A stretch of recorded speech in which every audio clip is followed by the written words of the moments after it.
What's going on? Welcome to Asian Cosell. If you can give me the HKO special, help the king out, hit the like, subscribe, and comment.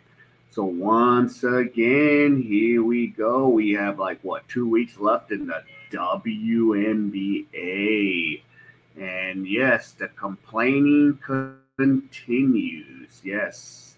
So here is a Kelsey Plum, and here's Candace Parker, who was a Bulls fan.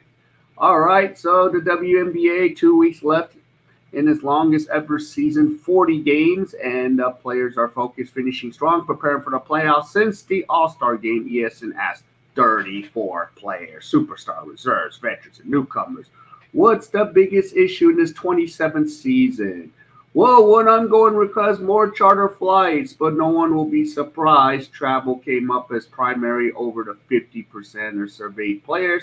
But as discussed, the league individual market security called for franchise expansion, increased rosters, and changes to the salary cap structure.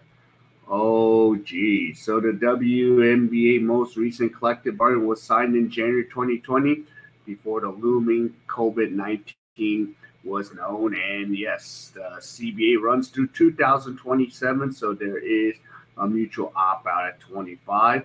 And anytime both sides could add a side to the CBA, which in case most legal agreement. So Kelsey Plum's first vice president of players union thinks speaking openly about the issues the best way. I have no problems with having a confrontation. Hey, I don't agree. Let's talk about it. They might hate me, but I'm going to stir the pot and make it more uncomfortable because I feel the way we're going is to start moving that needle. So here's some of the players that they spoke to. Nearly quarter of the league wants to see the needle move. Of course, travel. Okay, other salary structures, security, visibility, roster spots. Well, of course, travel because of the top concern of WNB players, especially teams take commercial flights under Pacific Circuit at all rounds of playoffs. Visiting team commissioner Coach Chen regular season back to back required air travel.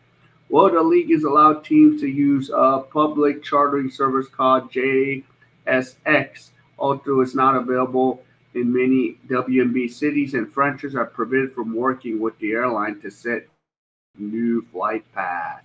Commercial flights are just insane to Chicago, Skies, Marina, Mulvey. You can't get out at night.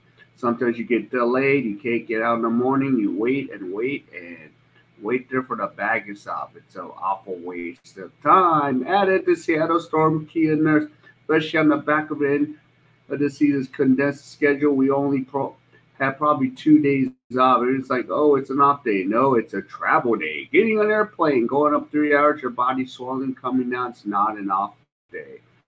All through CBA dictates teams look on premium economy have it, enhanced, fare. If available, comfort on planes remains a concern, especially given how tall WNBA players are. You got extra leg room to sleep, but it's crazy. I've been here 40 years. Nothing much has changed about the travel. Yeah, so Connecticut Sun, they want to honor. Hopefully, when the next one gets better, but I think it can get some longevity to everyone's career. So several players mentioned difficulty getting to from on Castleville, Connecticut, where the Suns play. Okay, I agree with that.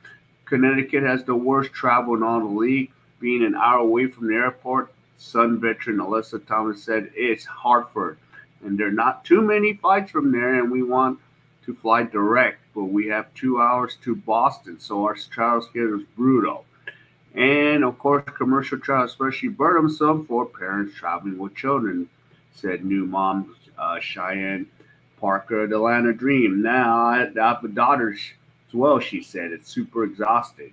Nurse, who is Canadian, pointed out that international players face additional challenges as they can't sign up programs like TSA PreCheck and Clear, which expedite and the travel experience. So charter is important, but yeah. And the Los Angeles Sparks, Aisha Charleston said opportunity teams a budget for a set number of charter flights to use when they've been taxing trips will be process welcome. So, yep. So it should not take a whole day. I just said it may be that we get our own private jet, but just working with JS and other charging companies. And of course, they want more salaries, so it's going to go from 117 to 234 to hit 256.